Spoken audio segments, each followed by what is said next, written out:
Thank you, Mr. Chairman. The House Judiciary Committee is responsible for helping to ensure the rule of law. Unfortunately, the chairman of this committee himself ignored a bipartisan congressional subpoena. The actions of this chairman have made it harder for congressional committees to get information from witnesses and have hurt the rule of law. Thank you, Attorney General Garland, for your public service. I'm going to ask you a series of simple questions about past concluded cases to get the facts out to American people. The Department of Justice charged Donald Trump's former campaign chairman, Paul Manafort, in a federal court with multiple felonies. Mr. Manafort was convicted in a federal court, correct? It's my recollection of what the public record discloses. Public record shows he was convicted in a federal court. The Department of Justice charged Donald Trump's former deputy campaign chairman, Rick Gates, with multiple felonies. Mr. Gates was convicted in a federal court, correct?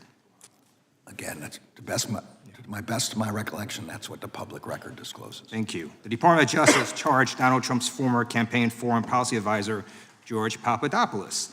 Mr. Papadopoulos was convicted in a federal court, correct? Again, that's my best recollection of the public record. You were not the Attorney General at the time, correct? I was not, no. In fact, the Attorney General for those three criminal cases was Jeff Sessions, who was nominated by Donald Trump. The Department of Justice charged Donald Trump's former lawyer, Michael Cohen, with multiple felonies. He was convicted in a federal court, correct? Again, that's my best recollection of the public record. You were not the Attorney General at the time, correct? I was not. In fact, Michael Cohen had two sets of convictions. The Attorney General for Michael Cohen's second conviction was Matthew Whitaker, who was also appointed by Donald Trump. The Department of Justice charged Roger Stone, who was an advisor to Donald Trump, with multiple felonies. Roger Stone was convicted in a federal court, correct? Again, my best recollection of the public record. Yeah. The Department of Justice charged Elliot Brady, who was a fundraiser for Donald Trump.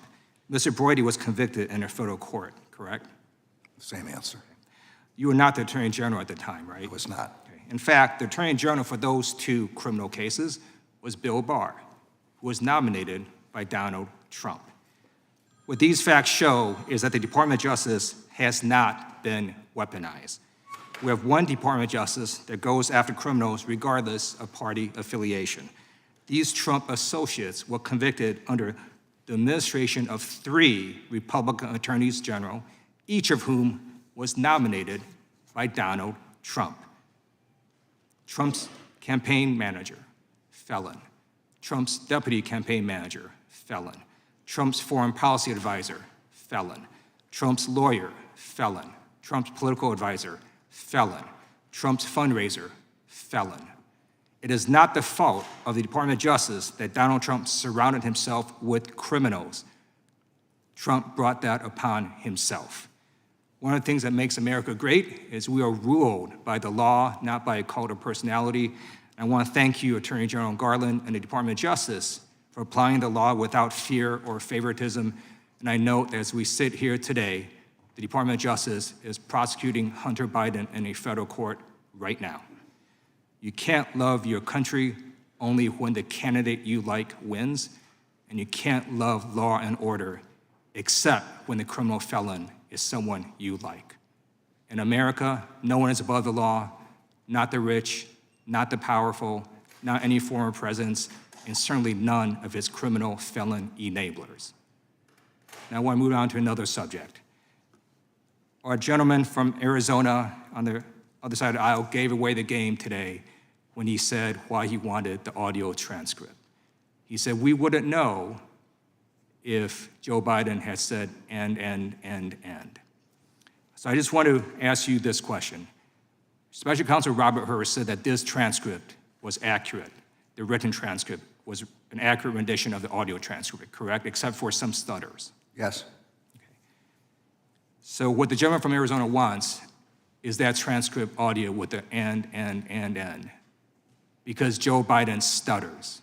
He's had a stuttering problem his entire life. He overcame stuttering. He was made fun of in school, and he overcame this disability to become president of the United States, a leader of the free world. And it is despicable that my Republican colleagues want to go after him for his stuttering problem. They should apologize, and I yield back.